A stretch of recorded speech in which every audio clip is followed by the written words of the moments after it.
এই হানা ভোট এটা পাবলিকের উপরে ছেড়ে দেওয়া উচিত ছিল। সরকারের খেয়ে দিয়ে কী কাজ পড়লো যে আপনি হানা ভোটের পক্ষে ক্যাম্পিংয়ে নামলেন, জয়যুক্ত করে নিজেই প্রজ্ঞাপন জারি করে দিতেন। আপনি কেন ভোটের আয়োজন করলেন? কেন রাষ্ট্রের এত টাকা খরচ করতে চাচ্ছেন?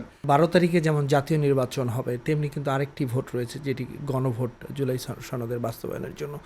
এই গণভোটের হা না নিয়ে নানা ধরনের কথা রয়েছে। তো এর মধ্যে সর্বশেষ রংপুরের জনসভায় বিএনপির চেয়ারম্যান তারেক রহমান গণভোটে হা দিতে আহ্বান জানিয়েছেন।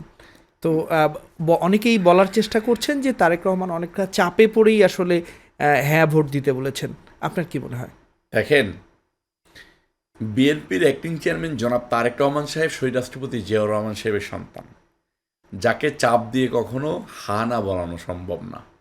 উনি মনে করেছেন যে হার পক্ষে দিলে বাংলাদেশ উপকৃত হবে, তাই উনি আমাদের সকলকেই জাতির উদ্দেশ্যে বলেছেন হার পক্ষে থাকার জন্য।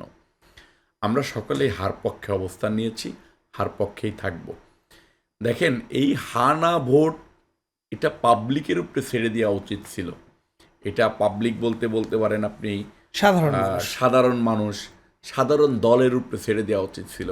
কিন্তু আমি দেখলাম যে অন্তর্বর্তীকালীন সরকার এই হা না ভোটের পক্ষে ক্যাম্পিং শুরু করলো এবং শত কোটি টাকার উপরে তারা এই ক্যাম্পিংয়ের জন্য ইনভেস্ট করার জন্য সিদ্ধান্ত নিল। আমরা দেখেছি যে পদ্মা সেতু 10,000 কোটি টাকা থেকে চলে গেল 40-50,000 কোটি টাকাতে। এটা মেগা প্রকল্প, মেগা দুর্নীতি। ঠিক একইভাবে সরকারের খায়ে কি কাজ পড়লো, সরকারের খেয়ে দিয়ে কী কাজ পড়লো যে আপনি হানা ভোটের পক্ষে ক্যাম্পিংয়ে নামলেন? আপনি তো একটা রাষ্ট্রের সরকার, আপনি জনগণের প্রতিনিধিত্ব করতেছেন, আপনি জনগণের উপর ছেড়ে দিবেন জনগণ কোনটা সিদ্ধান্ত নেবে, হার পক্ষে দেবে না নার ভোট পক্ষে দেবে। আপনি ক্যাম্পিং শুরু করলেন, কেন করলেন? আপনি কেন পক্ষপাতিত্ব করতে চাচ্ছেন?